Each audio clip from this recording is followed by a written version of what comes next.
All right, and that all happened very quickly, and you're talking about a prominent CEO for a company that's performed very well under his leadership, and boom, just like that, gone.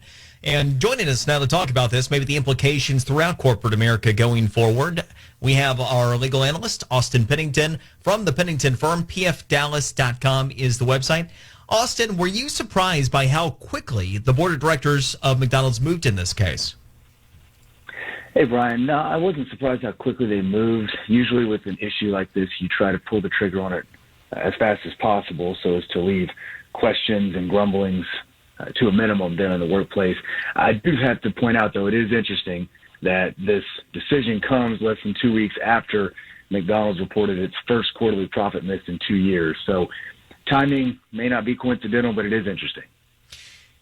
Yeah, and you bring up a good point. After a great run of performance, they did end up stumbling a little bit here recently, and so maybe that would have been on the radar. But is this, because when we take a look at it, we're not talking about something illegal that happened here, a consensual relationship. It did violate company policy, though. Do you think that this is a Me Too type of change, or do you think McDonald's would have handled this the same way a few years ago? I think it's hard to say whether they would have handled it the same way. I think what we can say is that given the Me Too movement, companies are looking at these issues with a microscope now, and they're trying to be sensitive to our society's concern about what's gone on with the Me Too movement. And Brian, your comment points out something that's very important for listeners to understand, is that it is not illegal for there to be a workplace relationship. It's the company policy. And so what does the company policy say is the question that is asked at the workplace, but then also what should the company policy say is something many of these companies are grappling with, especially in light of the Me Too movement. Well, and that was going to be in my next question and point. We see where over 70% of people date in the workplace somewhere along the way, and many people find their spouses. Is it a situation where employers need to be sensitive to that type of an outcome, and maybe we need to have policy that's crafted around specific situations, because otherwise a lot of people might end up, maybe never finding their spouse? Absolutely. We've got to be sensitive. Employers have to be sensitive both on how is this going to affect the workplace, but also you got to keep in mind your employees' morale. And given the fact that people spend an extremely large amount of their life in the workplace, it's not surprising that people do find their spouses there. It's interesting when you look at kind of a survey of what some of these bigger companies are doing.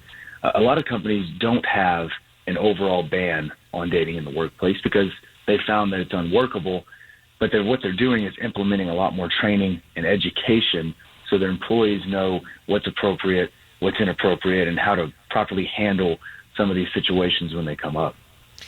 Austin, is there any legal precedent out there about do's and don'ts in workplace dating, or is this simply the way that society and company policies have evolved? It's more heavy on the way that company policies have evolved. There are definitely workplace discrimination lawsuits and workplace retaliation lawsuits that have come down when you end up in a situation like this. And, it makes sense. For example, if you've got someone who's passed up for a promotion and then they claim that their previous workplace relationship with a superior that ended poorly was the reason that they were scoffed at this promotion. And so that's what companies are worried about, is they don't want to open themselves up to these type of lawsuits and this type of PR. But it's not legal precedent. It's more about what is our company policy, or what does our company culture want to look like, and what can we do to facilitate these types of activities and make sure they don't cause problems with our workflow.